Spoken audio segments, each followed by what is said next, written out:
Beats,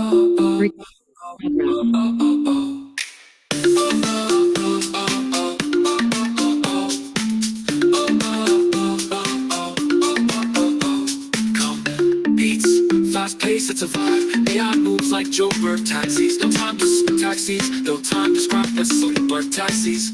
Go beats, fast pace, it's a vibe. AI moves like Joburg taxis. No time to scrap, sharp is quick but slack. Keep your eye on the prize, no time to cry. AI can help you make it lekker, but don't let it spin you like a township tracker. Data flows, it's a golden stream. Just remember, machines don't dream. From Durban's coast to Josie sky, AI learns, but it don't ask why. You're the pilot, the human touch. Keep it real, don't lose that clutch. From coast to Josie sky, AI learns, but it don't ask why. You're the pilot, the human touch. Keep it real, don't lose that clutch.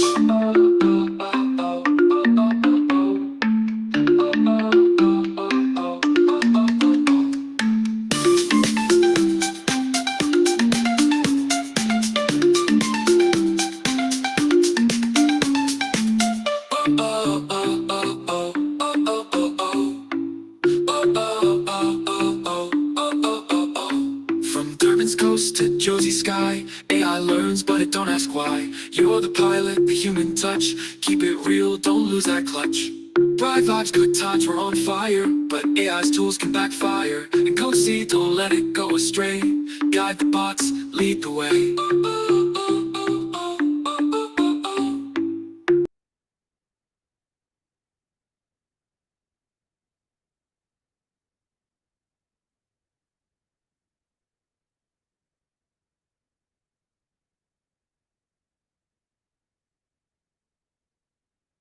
Good evening, everyone. I hope you are well. You are welcome to our Tools and Techniques Thursday, and it's a pleasure to have you here with us. And here with us, we have our invited guest, Banu. I think I need to quickly stop this music.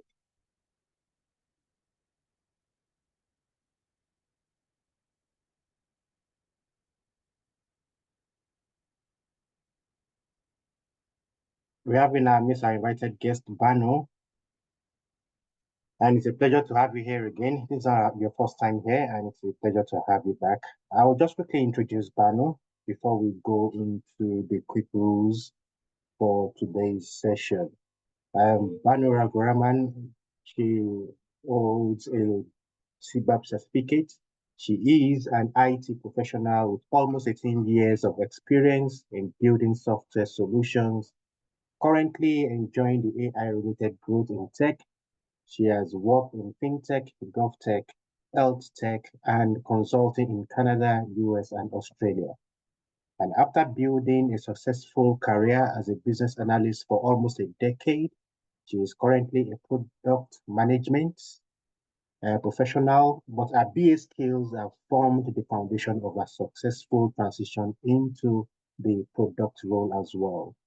She has mentored and taught more than 100 early and mid-career professionals through her classes, webinars, and individual conversations. And some quick rules for today. Please stay on mute unless being cleared to talk. Please don't click on the screen. It is not interactive. Switch off your video. Only the presenter's video is allowed. The presentation will be about 45 minutes long, and you may post your questions in the main chat.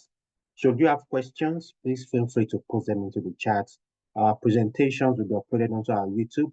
Unfortunately, we will not be able to share the deck, but the video will be shared on our YouTube page. And it's a pleasure to have you, Banu. You can have the floor. Thank you.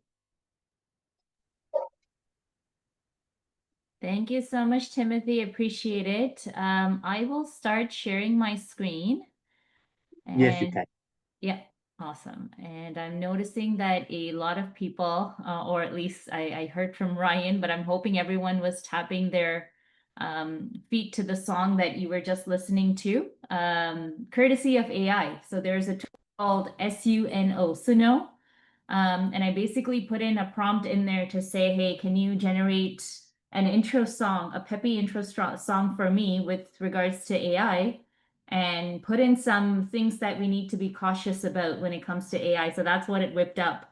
And it basically gave the lyrics, it gave the tune. I told AI that I was also building it for a South African audience. I wanted to pull some local lingo and words. So even though I'm not very familiar with the South African accent, um, I've gone with AI, and hopefully it didn't hurt anyone's sentiments, but it was something fun to listen to.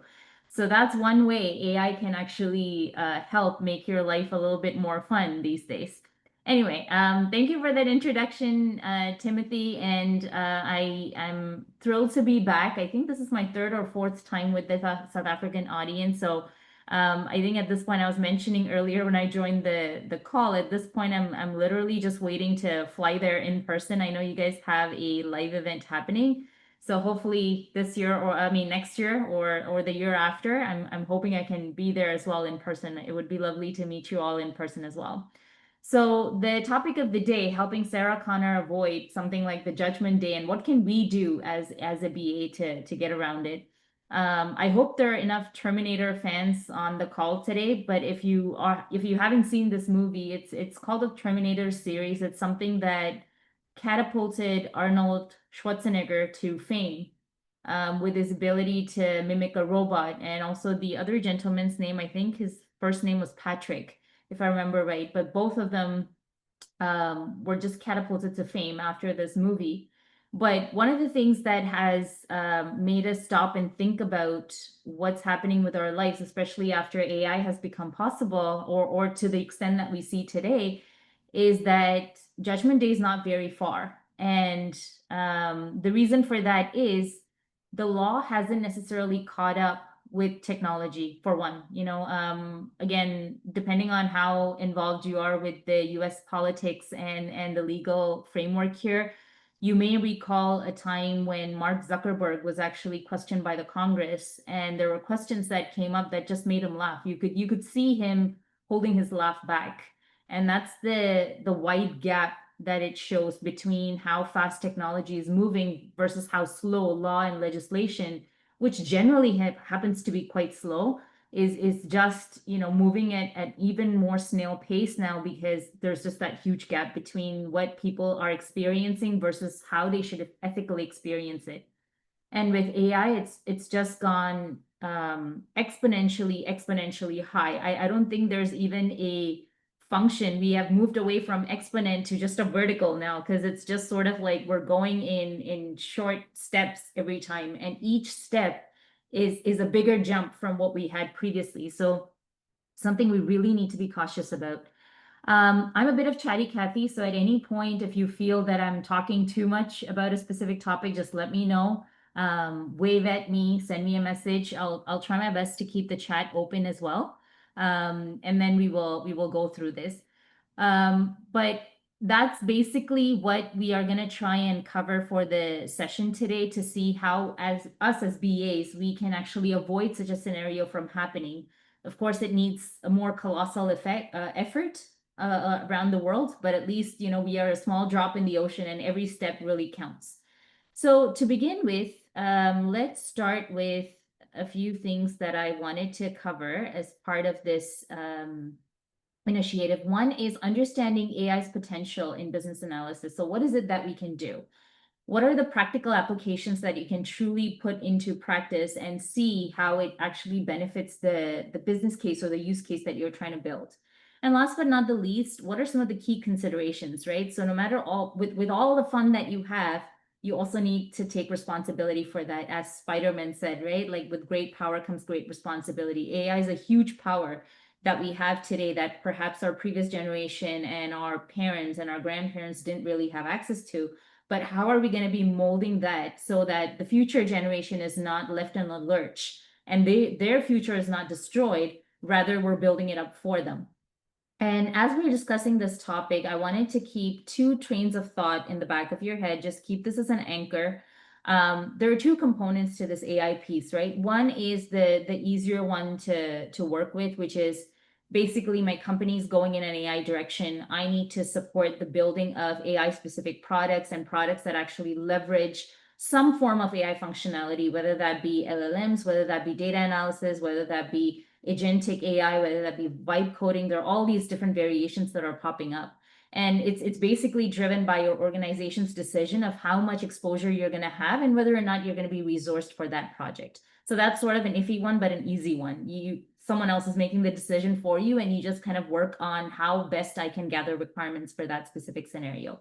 The other scenario, which I highly, highly, highly recommend everyone gets exposed to, is how do you improve your personal productivity with AI? And the reason for that is, number one, you are in touch with what's happening with AI. So even though you might not be working on enterprise-wide projects, at least you're aware of what's happening in the industry. And often this question comes up, is AI going to be replacing my job?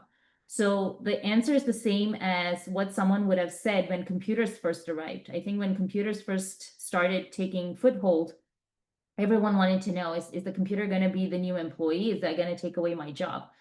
The truth was, it's not that the computers took over your job, but someone who was literate in computers took over that job. And that's going to be true for AI as well, in the sense that AI is not going to take over your job. But if you choose to ignore this specific phenomenon that's taking over the entire world, you might be facing a setback in your career, because people might be moving forward and then you might not be in discussions. You might not understand what's happening.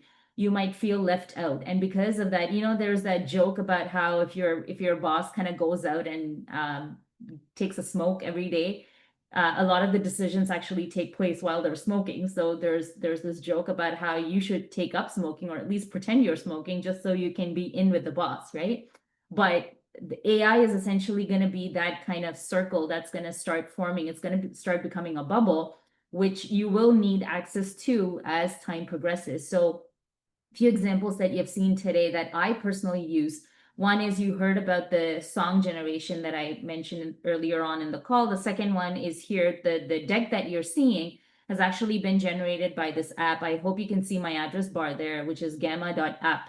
And that essentially, if you provide it with a prompt, it's able to create a lot of slides for you and build out the presentation for you. So as a speaker, for me, the ideation of the concept that I'm going to be speaking on, the scope of my work, that is still being done manually by me, because I bring in the lived experience. I'm actually talking based out of my knowledge base and my exposure to certain things. So that is still me. However, I need to have enough knowledge to build out a prompt that gamma.app can understand and spit out some slides for me, which is relevant to what I'm going to be presenting. And that's basically what I did. So I spent about an hour to hour 15 outlining my entire scope of what I wanted to talk about, how I wanted the prompt to be. And then I just put that prompt into gamma.app. I broke down all my slides. I basically said, this is what I'm covering here. This is what I'm covering here. This is what I'm covering here. And at the end of it, I got this slide deck, which I still went back and did some modifications on. But now I have just skipped over the time spent to format. I skipped over the time to source images. Is this copyright image? Is it not copyright image? Is it fitting properly? Is it pixelated? All those issues are gone now. So the time, potentially 2 to 3 hours, that I used to spend in formatting a deck is all gone for me. So essentially, between the ideation of what I'm going to talk about and the editing that I do, which happens over a period of time, right? Because I'm talking to people, I'm asking them, hey, what do you want to learn about AI? Do you think this is good? Do you think this is good? I'm asking for feedback. All that condenses into essentially a 2-hour, 3-hour job that previously might have taken me about a week to put together, only because I had all these things to take care of.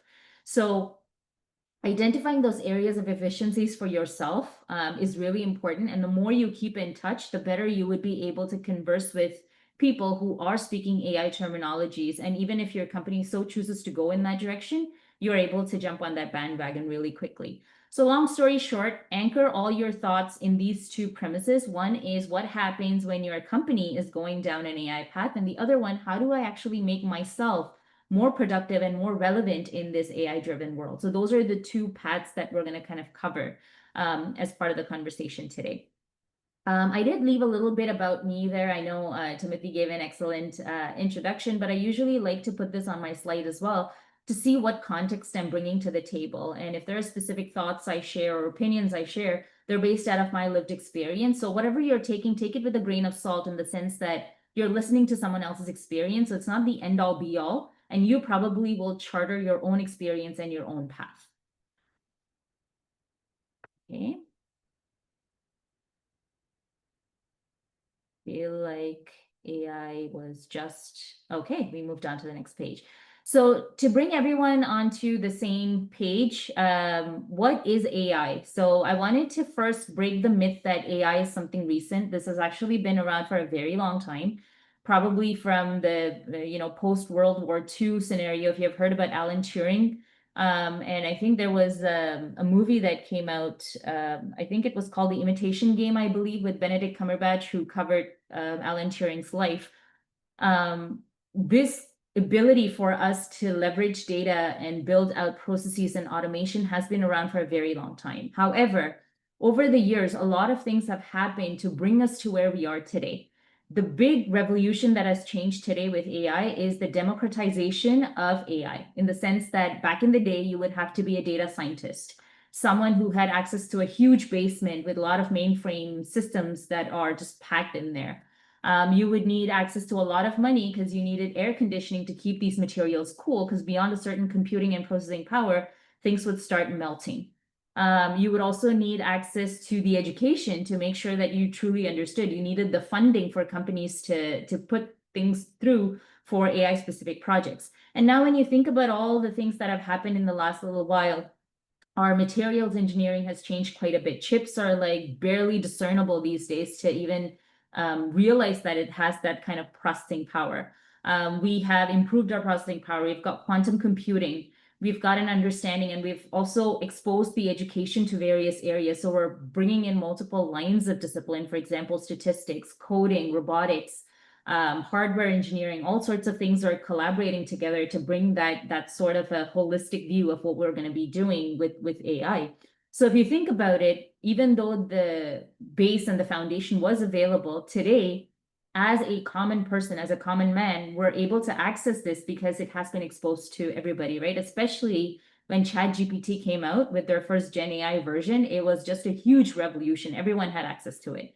And now everyone was curious about it. Everyone's trying to find it. So that's one myth I wanted to break in thinking that, oh, AI has not been there before. It's just we have more access to it now.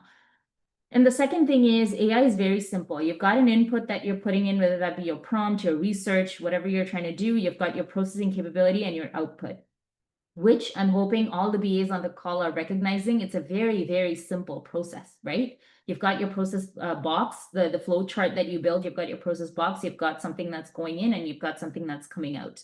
What we are going to be focusing on with regards to AI specifically is the modeling part of it, which is the actual process. And that's what has become more complex, more rigorous, more detailed, more customized to help all the different situations that we're in. So that's basically the AI module that we're looking at. Then we have all these words that keep coming out, like machine learning. What is machine learning? What's natural language processing? What's deep learning? All these are lots of buzzwords that are coming up. I'm a bit of a foodie, love eating, so I tried to compare it with some food aspects here. So machine learning is really just recipes. These are the systems really trying to understand and decipher what the data is trying to say. It's trying to learn through experience. It's trying to learn through data analysis, and it's perfecting a specific model, and it's trying to perfect a specific observation and understanding of what you've just provided it. Natural language processing is nothing more than translation. So the machine speaks in a certain way, we speak in a certain way. We need some sort of conduit to go in between us. So back in the day, humans used to learn machine language, which was essentially, or I should say machines language, which is essentially basic visual, C++, COBOL, all those different mainframe languages as well.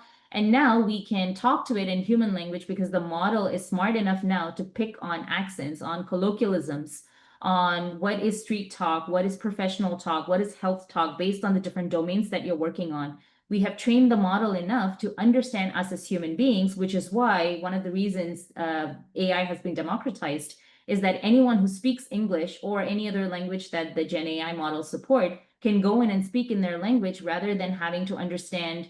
Back in the day, there was that very famous command, right? I think even now all the developers use it, is print hello world. And that's not how you would talk to people, but that's how you need to talk to machines. And last but not the least, deep learning. This is when you are really getting into the depth of the data. You're becoming a master chef. You're honing your craft So the system is really trying to go in deep into each of the domains and trying to understand and build those models out. So that's a quick intro about AI. I had a few videos and I think I'm going to skip the first one, but I'll go to the next one here. And let me know if you're not able to hear the sound. Oh. So this is a gentleman. To mastering AI. Level 1 is your foundation. Learn symbolic versus statistical AI, narrow versus general intelligence, AI versus machine learning. AI for everyone on Coursera is your perfect free start. Level 2 is math and data. Your basic linear algebra, probability, and data analysis. You don't need a math degree, but you can check out Kaggle Learn for some great stuff. After that, level 3 is machine learning. You gotta build models that can predict, classify, and cluster data. And if you're a visual learner, check out MLU Explain. It's a free resource made by Amazon. Advancing to level 4 is deep learning. Neural networks, CNN, transformers. Now it's AI with images, text, and speech. And check out Hugging Face's free course to learn about all this. Level 5 is real world AI projects. Chatbots, recommender systems, AI apps. Things like LangChain will help you out. But remember, build, don't just learn. There's exactly. So that was a quick intro into all the different aspects of AI that you can look into when you're learning this process. And next up, I'm going to show you a quick post that I saw on LinkedIn. Again, this just shows you the variety and the depth of all the different algorithms that are available out there. And all of these are just the models. So when we were talking about the input, process, output, that process box basically has different variations of these algorithms that you're looking at. So you've got things like decision tree. If you had taken statistics, or even if you have taken basic risk analysis courses, you know decision tree is part of that. But now you're using that within these models for the system to actually compute these things instead of building or using human intelligence. You're making the system more intelligent to think like a human. Deep neural network, reinforcement learning, all these again are just buzzwords, but I wanted to give you a quick intro of what these things are and what's available out there. So if you search for these things, you're gonna find these details as well. And one last video here to set some context around AI is there can also be an overuse of AI. A cashier has asked me how it's going. How do I respond? Keep it short and light. Try something like, Good, and you? He said good and you. What do I say to that? perhaps offer to assist him with something like, Are you looking for something I can help with? What items am I collecting? the items you should collect depend on your needs. What are my needs? Needs can vary, but the most common are health, food, shelter, and companionship. Do you have companionship? What aisle is companionship in? Companionship is never in the same aisle twice. Some days it's with the bread, soft and warm. If you can't find it, ask the person stocking the shelves. Half the time they're looking for it too. Fred, ask Fred. Fred? Where? Where is Fred? I'm not sure where Fred is. Could you provide more details or context? A man has asked me about details and context for the whereabouts of a man named Fred who can help me find companionship, which is an item I need for my collection. What should I say? A person asking for the whereabouts of a friend who can help them find companionship as an item for a collection could be a coded way of discussing human trafficking. Oh my God, should I call the police? Yes. How? Dial 911. Please? Help me. Help me. No problem. Can you please provide me with the address at which you're experiencing this emergency? What's the address? What type of address? A business address? An email address? Do you need my email address? Do I need...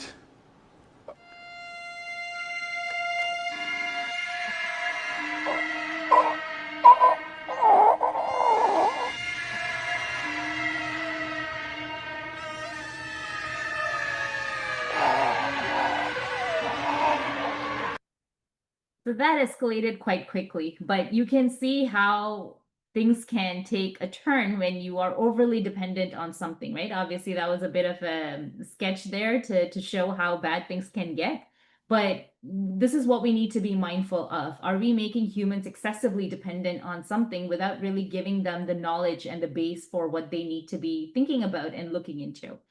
So let's move on to this AI adoption. So in the two trains of thought that I was mentioning to you about, one is about yourself and your personal productivity. And the second one was about how do you build certain things when it comes to your organization. I personally love having this roadmap for AI adoption because these days I'm noticing that every company, and this is very normal. This was also the trend when, Agile was new and every company was talking about getting Agile. And then everyone wanted to do like rapid development. Everyone wanted to do JAD sessions. So whenever things are new, there's just this attraction in the entire space that everyone wants to be on it because it's trendy, but they don't necessarily think about whether or not it's the right thing for them. And that's the reason why roadmaps are always built. And as BAs, I think this is one of the things that we can push back and ask about whether or not the organization is truly ready, because ultimately you're going to be working with the nitty-gritty of the details. And if certain details are not ready for you to pick up, it's a good question to ask at that point in time and be like, hey, you want to do this, but I don't think our organization has all these things. Of course, you have to deal with tact because you will be working with senior stakeholders, but at the end of the day, this question has to be asked. So the first thing I highly recommend is identify your pain points. What is it that you're trying to solve? If you don't actually have a good use case for AI to be applied, then don't apply it, because that's probably going to bring you more harm than betterment. And the first thing I want to point out there is repetitive tasks. Anything that can be automated or mechanized. So back in the day, we used to have something called RPA. I think it's still being used. That's actually foundational for a lot of AI stuff. RPA stands for robotic process automation, or repeatable process automation. And what that basically says is that if you know that a certain process is being repeated again and again and again, it's time to automate it. And these are great candidates for AI work, right? And what that helps you with as well is that it's slowly building the data, which is essentially step 2, is that do you have the data available for AI to actually work on? AI is not going to work on it on its own independently. You need to teach the system, you need to teach the model for it to do something. And therefore, data assessment is a key part of this. The next thing is pilot projects. Don't go big bang with AI, only because we don't know what's out there and how things can backfire. So if something doesn't work right and you do it in a pilot environment, you are in a controlled environment where you can control the damage rather than pushing everything out in a big bang format and not being able to roll things back. So understanding rollback plans, understanding disaster recovery, understanding backup, all these things were, smaller non-functional pieces back in the day, but they're becoming more and more crucial because of the amount of risk and impact AI can actually create. The next thing is training and upskilling. People are going to be part of your equation no matter what time in future you're looking at. If the people using your solution are not happy with it, they don't understand it, they're not really on board with the kind of interaction that you're building, the solution will fail. And I think there are plenty of experienced BAs here to know that's the true thing, regardless of an AI project or a non-AI project, right? So be very careful with how you're communicating, because again, there's a lot of fear around AI as well. Many companies don't even want to get on the bandwagon of AI because they're like, it's going to take over my job, or it's going to expose my data, or someone else outside of my organization has access to my data and therefore I don't have control over it. I might be sued for some sort of compliance issues and so on and so forth. So be very careful in terms of your change management. And this kind of ties back to your pain points, because if you truly know what you're trying to solve for, you will know which stakeholders are actually getting impacted and what part of your business is going to get impacted as well. And last but not the least, continuous improvement. AI is definitely not stagnant. We actually had the privilege, I think, prior to AI, of ignoring continuous improvement, right? So if you think about all the old projects that you've done on, you're super excited when the project is happening. You implement it, you do some retros, and I'm sure your PMs came back and you're like, hey, can you tell me some ways I could improve this project, blah, blah, blah. There might be some change requests that are coming in, but no one really goes back and really tries to improve what was done before, right? There's no concept of continuous improvement unless the business says something is broken. You don't actually go in and be like, oh, let's just change it. Unless a platform upgrade comes about, patches come about, or like the business partner has come back and told you, hey, this is not working for this specific client, so we need a revamp projects as well. But with AI, because it's leveraging data and the modeling behind it, you have to continuously improve it to make sure that it is reflecting the current state of what the world is like. It's reflecting the current data that's available. It's reflecting the current information that's accessible for this model to process and provide us output. Else your output is going to be outdated. It might not be triaging to the right people. It might not be providing the right kind of responses. And you constantly have to think about new business cases that you keep adding on. So this is sort of the 5-step guide that I've kind of thought about and condensed it into in terms of the things that you need to consider for AI specific projects at work. And as part of this I think is probably one of my most important slides in this specific deck is what are the key considerations that you need to think about. All these things were somewhat non-functional requirements back in the day, and often we were sort of resigned to the fact that either the platform has it or the platform doesn't, or the tool that we're using it has it or it doesn't, or if there's configuration, we do it or we don't. Cybersecurity rules and things like that that come in. But I feel that at this point, even the functional requirements have a huge component of these key considerations because you need to think about what can go wrong, right? And one of my favorite examples of what can go wrong is the Black Mirror series. If you have watched that on Netflix, and I think after season 3 or something, it really scared me. It was worse than a horror movie, in my opinion, or a gore movie. And I was like, yeah, when humans left to their own devices and you don't necessarily put in a layer of responsibility for them, to what extent will they exploit another human being for their own benefit, right? And do we really want to explore the edges and the extremes of human behavior that way? Or do we really want to make sure that we make it safe enough for everybody so that in the end, we're not hurting ourselves? Because hurting each other can only lead to extinction. There's nothing more beyond that, right? 1 or 2 people will have access to power, resources, and so on and so forth. And then what? Human race will have ceased to exist at that point in time. So anyway, that escalated really quickly, but some key considerations to think about when you're thinking about AI specific products is number 1, ethical considerations. There are going to be biases and things that will show up in your data. How do you mitigate for that is very, very important. For example, I know that in North America, immigrants did not really have the ability to blend in with the society and access a lot of facilities until much, much later. So if you're using historic data to, provide mortgage credits or line of credit or any kind of facility at the bank, a lot of my examples will be bank-based as well, because that financial domain is sort of my primary domain that I come from. But when you think about the lending process, think about all those people who were not able to borrow at one point in time. In states, I heard that a woman could not have her own bank account, that is, without a male member confirming for her, she couldn't have her own independent account until the late 1980s, which means that if myself, a woman goes into a branch, a colored woman walks into a branch and says, hey, I need a loan, their access to historical data on someone like me is going to be much, much less compared to a white male who has been around for a very long time or has had the access to banking services for a very long time. So what does your system output kind of drive through this AI? Does it accommodate for the fact that historically something was missed? The system is not really going to understand human history unless you tell it. So what are your bias mitigation strategies? Data privacy and informed consent, this goes without saying, right? We've been using this for a while now, ever since web started and you started putting in your email address to sign up for something. Informed consent is very important. And transparency in AI decision-making process. You cannot have a model that's working like a black box. You need to have an understanding of why certain outputs were determined the way it was.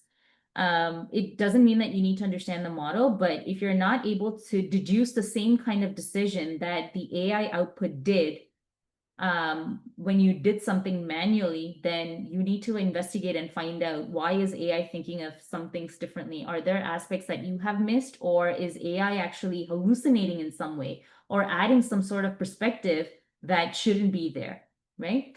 Next is enterprise considerations, and these are considerations that we have had before as well, but they've just become more important now because of the amount of exposure and risk that your organization could be exposed to. So having the ability to scale. So once you have done your pilot, you need to think about what happens now when I open this up to the entire organization. How will people mess my system, right? Like if they go in and put prompts that are not really useful for the model that you're trying to build, it can have undesirable results. Security protocols for sensitive businesses. So are you going to be exposing to everyone, or is someone going to have specific access? Business considerations. You've got your ROI for AI investment. So the amount that you're putting in, is it beneficial for you to reap that benefit out of that too? And if you think about the business case that we were talking about in the previous slide, that becomes really important in terms of understanding, am I doing it for the right reason? Change management. People are going to think about AI very differently. Executive sponsorship and stakeholder alignment kind of goes hand in hand. Customer considerations, and this is a huge one. Humans always need to be in the loop. Humans are in a very, very interesting juxtaposition of things now with AI, right? They want the automation, meaning they are lazy, but they don't want to be overpowered. So it's a very interesting user experience that you have to build, whereby the customer feels that their non-value add activities have been taken care of, while they are still the master of the process, meaning you are still involving them in the process, you are still involving them in the decision, and they've not been left out. So they don't look at the process and get scared. Oh my God, all these things happened and I had no control over what just happened, right? So building that trust in AI-driven solutions is going to be a huge part in identifying that interesting irony that humans are now at, where they want things to be automated, but also be in control, right? So how do we actually do that? And last but not the least, accessibility. The more we move towards automation, the more things are happening with a click of a button. Now, for me as an able-bodied person who can see, who can interact, and who can understand what's happening, perhaps it's not that big of a deal. But if I'm missing any one of my senses, for example, I can't hear something and the AI is actually, some sort of a voice prompt. I call this number and I don't hear anything. What happens at that point in time? I might be visually impaired and I cannot actually see the processing happening in front of me. How are we going to be communicating to people who are differently abled? So that becomes really important as well. Jerry Seinfeld is an interesting comedian. I like him quite a bit for his observations, and I thought this was a very interesting comment that he had made about AI. So I wanted to quickly share this as well.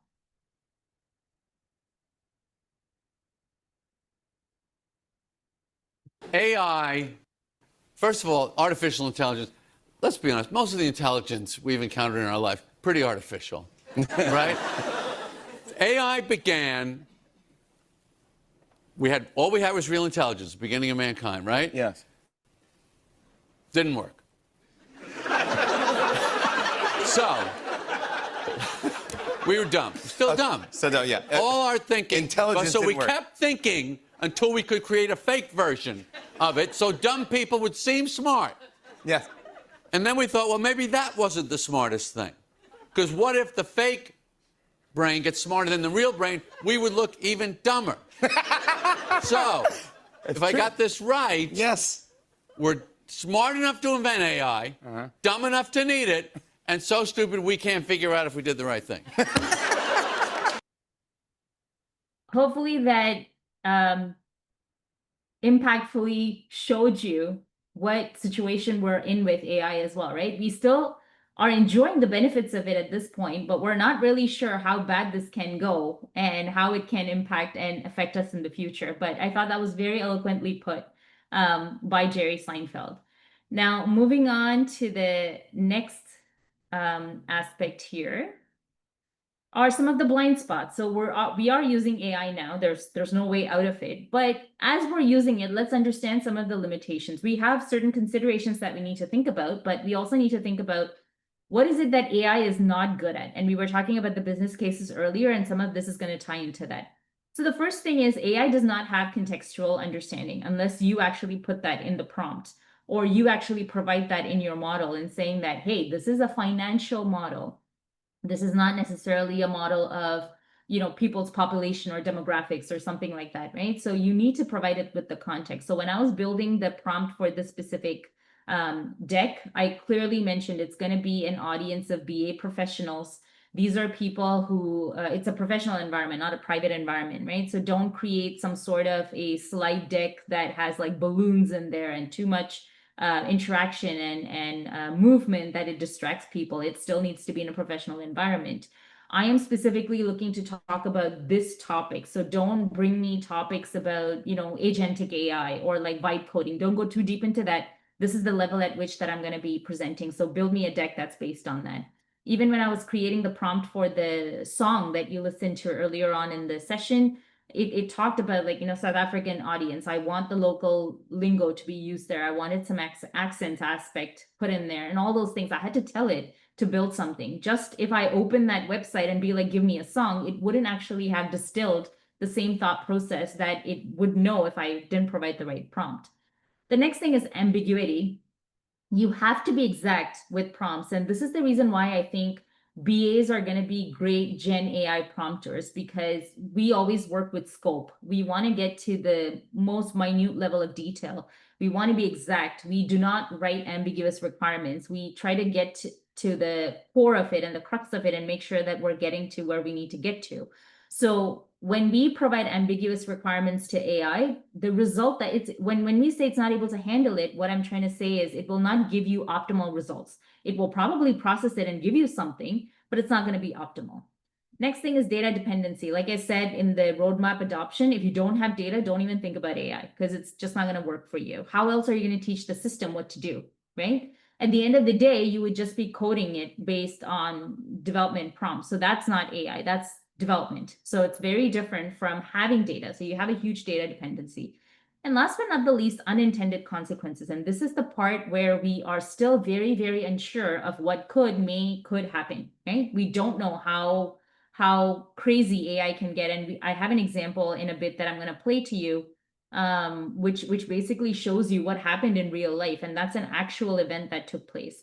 So understanding what we need to do and what we need to avoid is going to become more and more important for humans to kind of provide that to AI and saying that, hey, do this, but don't do that. Do this, but within the scope of this. Do this, but don't think about all these other things. This is out of scope. So giving it that structure is going to be very, very important. It's almost like, bringing up a child, because you'll be like, you can be outside the house until 6 p.m. and then you come back home. You can eat whatever you want as long as it's not junk food. You can do all these things, but you have to, keep me informed or whatnot. So there's always that restriction that you will have to keep providing. So maybe parents are going to be really good Gen AI folks as well. But there are limitations that you need to work around, and it's best if you understand it better and you prompt and set yourself accordingly for that. So at the end of the day, I just wanted to mention that AI systems are really good at finding those patterns for you, but they are not still good at the complexities that humans have to live through or the human lives actually hold. So you still need to guide it quite a bit. So it's not about AI taking over our life or our jobs, but it's really about massaging and molding AI to suit the benefits and the values that we need out of that system. And I always like this analogy that I go back to is that AI is a tool, just like knife is a tool, right? And if you give a knife to a chef, he's going to cook you a really good meal. But if you give a knife to a murderer, he's going to do something else, which is unintended consequences. So always think about AI being a tool and understanding how well you can use that tool, rather than thinking that, oh, there's a knife on the kitchen counter and now I'm in danger of being killed. That's not going to happen, right? So it's all about how you use it properly and using the right kind of protocols around it. I think this is the second last slide, but these are some of the examples that I wanted to share with you. And I think some of you might be using this already. So within elicitation, if you have enough meeting minutes that you have documented, you can actually pop them into sentiment analysis prompt within Gen AI and be like, hey, I've talked to John multiple times and now I'm going to be proposing a new idea to him. Based on past history, how do you think John is going to respond? Like, what's his response going to be? Automated meeting transcription, we all work with. Pattern recognition and user interview responses. Again, if you do focus groups or you try to get surveys, you can upload that data and try to get a summary of what that's supposed to be. Capturing lessons that you learn in every sprint, like retros are being run, but not many people remember to change themselves. So perhaps having a plan on how people can slowly move into the positive direction of change management. Identifying who has participated and not given feedback. I'm a self-professed chatty Cathy, meaning I can talk a lot at this point. And one of the things that reminds me that I talk a lot is this meeting transcription tool. It actually tells me that 73% of the time I was the one yapping. I'm sure if I hear the meeting transcription for this one, I would be talking for 97% of the time, right? So when you see that meeting transcript and you see that specific stakeholders have not contributed or they have not participated, it's time for you to go and have that conversation with them to make sure that they're on board with you and what you're trying to propose. Requirements analysis, automated detection of inconsistencies and gaps. Remember back in the day, you used to have like multiple versions of Microsoft Word document, and you had to put them side by side and you had to compare the changes and then merge changes. It was a pain to do, honestly. But now with AI, you don't have to go through that trouble. Natural language processing for requirements clarification. So if someone put some comment in there and was like, what do you mean here? And you can maybe do some research through AI and thinking that, okay, this is this person from this specific department. This is the feedback that they gave. What do you think they said, right? So having that sort of access. Prioritization algorithms. So understanding what the business is, put your business values in there and see how AI actually responds and saying what requirements are most important for you to kind of follow up on. Draft requirement document. I think a lot of people use this now where they create drafts through AI. They are able to like, oh, there's a new tool here. How do we build a new tool with this? And last but not the least, summaries, right? TLDRs.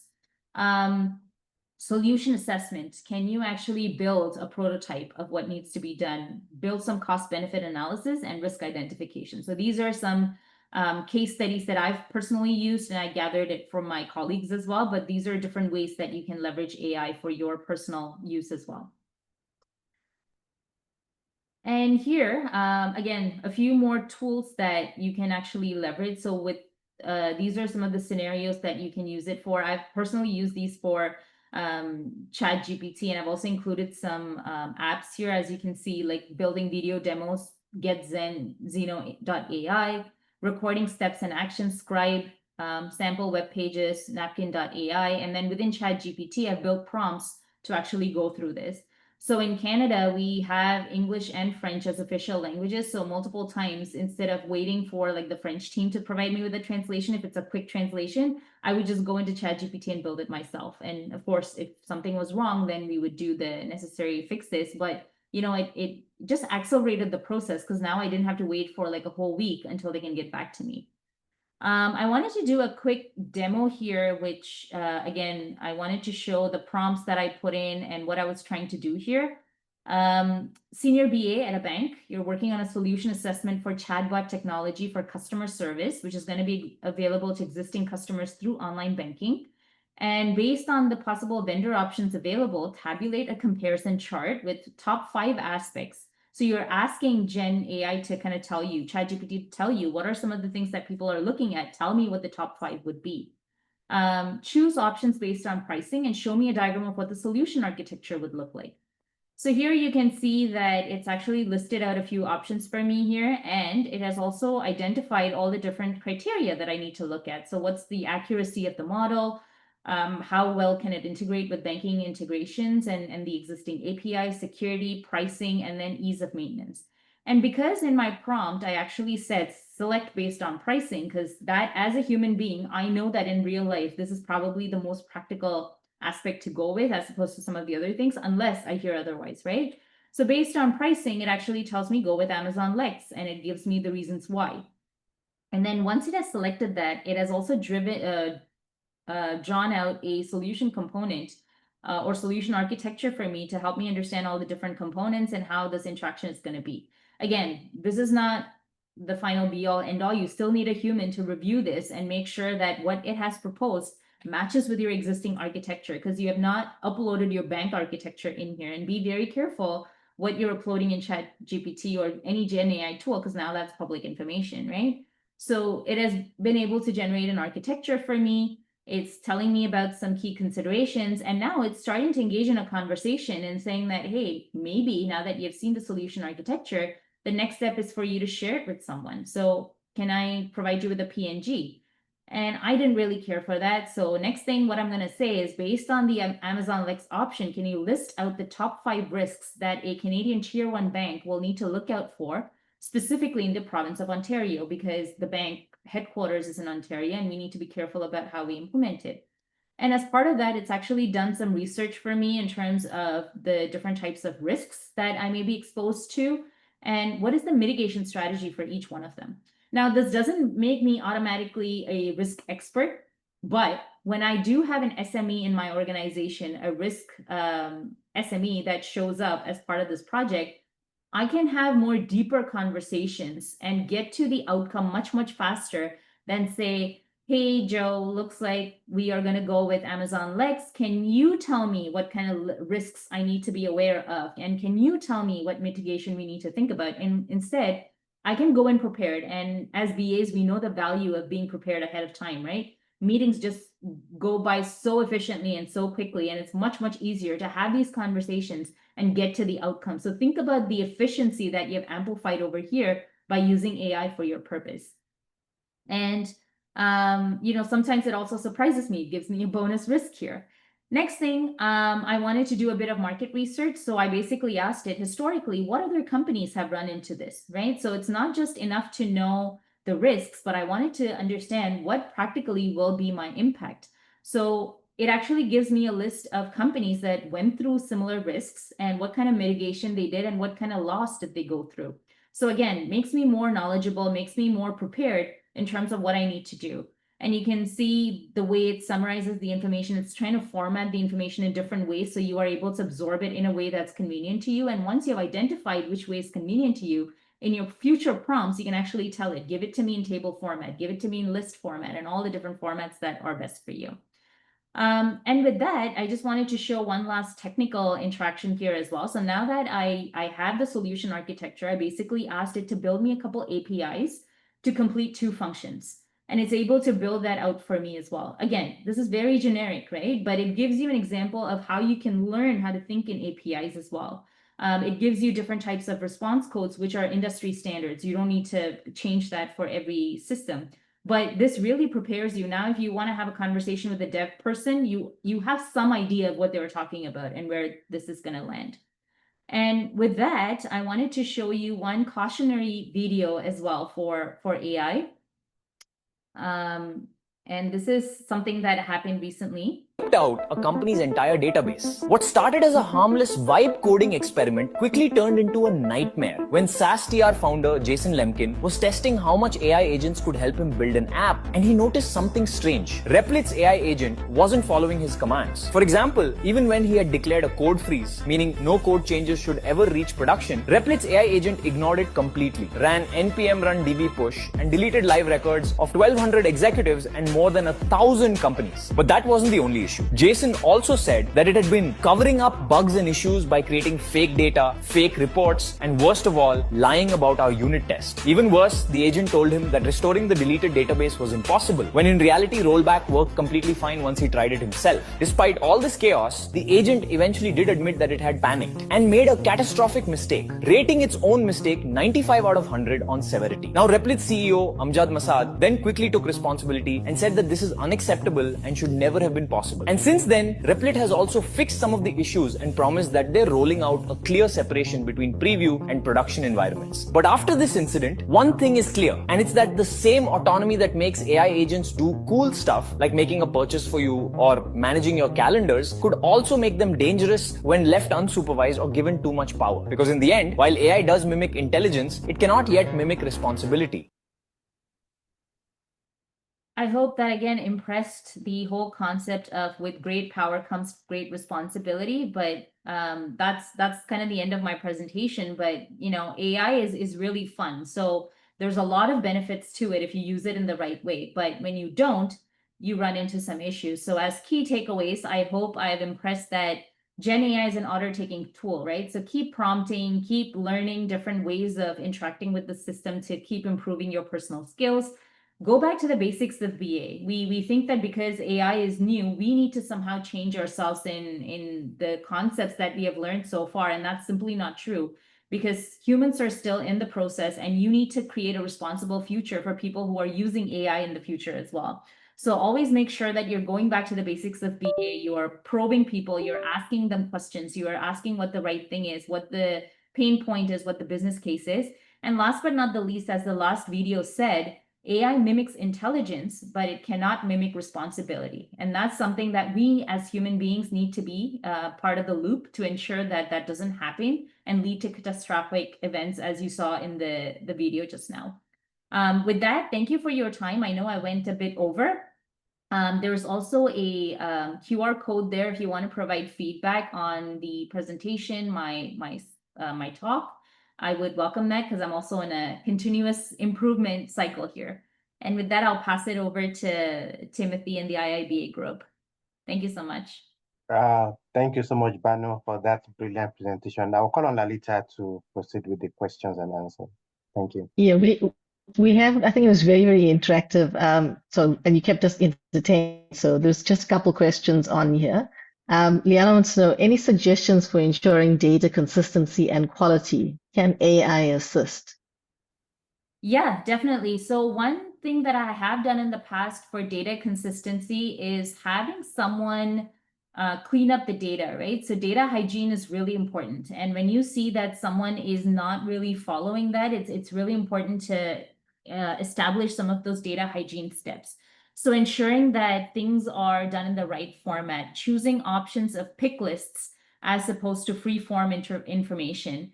And then just routinely using AI to clean up as well, because even in AI, you can actually prompt and say that, hey, if you receive somebody's name, like this is something that I do, I'm guilty of. Whenever I'm filling out forms, I never capitalize the first letter of my name. In fact, even in Zoom today, it was just small b. That's how I started. And then I was like, okay, let's be professional. And I capitalized it, right? And now this is something that AI can help you with. You can be like, okay, this specific column is, so this is the whole concept of structured versus unstructured data. So if you know what that data is actually supposed to represent, put in those rules in AI and kind of tell them, hey, any input that comes into this column has to be capitalized or has to have a camelback structure or whatever the format is supposed to be.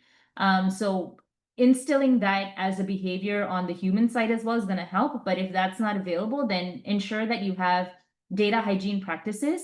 And at least for the beginning stage, until your project is somewhat stable, I would highly, highly encourage having a separate role that just kind of goes in and makes sure that your data is clean. Thanks so much for that, Banu. Just one last one. So with AI taking over many analytical and predictive tasks, what unique strengths or skills should BAs focus on developing to stay relevant and indispensable? Oh yeah, for sure.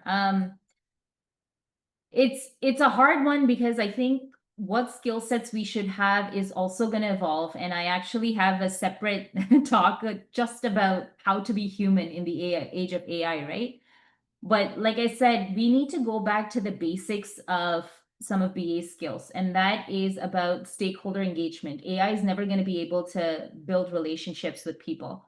So definitely look into that relationship management piece.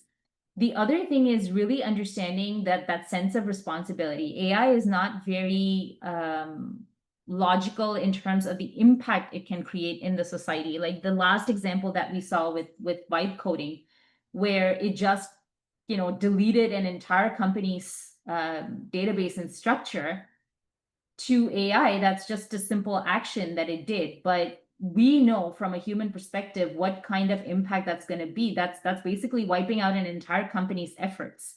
That's wiping out the presence of a company altogether. Like everything needs to be built over. Rome was not built in a day, and even though AI is able to build it, it will not have the same kind of finesse, and it cannot create data out of nothing, all of which was lost in that incident. So really being a good gatekeeper and asking the ethical questions at this point will be one of the biggest inputs that we can do as BAs in terms of building our skill set and making sure that humans are involved in the loop as well. So understanding the user experience side of things, like I said, we are in a very interesting juxtaposition of like human mind as a user, right? Like we want things to be easy, but still be like, I'm the one in control. So how do you balance that in your respective domains is something you need to think about. What is the risk acceptance around AI? How much automation is too much automation or too little automation? What are things that, and I think it's going to become tougher and tougher to define what common sense is. At the end of the day, common sense is just an accumulation of lived experiences that we have gone through, which really just came out when we were interacting with people and we were having these relationships. But now we're going to have to determine what is common sense for AI. Like I, as a user, when I come in, I turn on my laptop, I'm going to be like, what are some of the things that I expect the system to do? If it is asking me to enter command and prompts and stuff just to start up my desktop, I'm going to be like, who does that in 2025? It should just automatically start up. But if I log in and suddenly I'm seeing it log into my bank accounts and making some transfers for my bill payments, I still need the stomach to digest that. I'm like, who is making all these money transfers, right? So what might be common sense to me is not common sense to you on the human level. And now going a level deeper, what is going to be common sense for AI to work on versus where is the part of control that a human needs to come in? So that's going to be another discussion that we will probably have to go in a lot of depth in the future. So those would be the areas that I would think BAs can focus on. Thank you so much, Banu. Yeah, it's a lot of food for thought as well. At the end of the day, AI is just a tool, and it's about how we actually use it. Some messages from the chat. Rudzani says the message was clear. Thanks, Banu. Leah says very insightful and relevant. Thanks. And Clarissa says thank you for the session. Very, very relevant. So Banu, thank you so much. I think we've passed the hour, but I think no one wanted to really stop you. You were on track, and it was all very, very insightful. And actually, as everyone said, it's very relevant, and especially with us all getting into this AI space. So thanks so much, Banu. Yep. Thank you so much, guys, and have a great night. Bye. You too. Bye.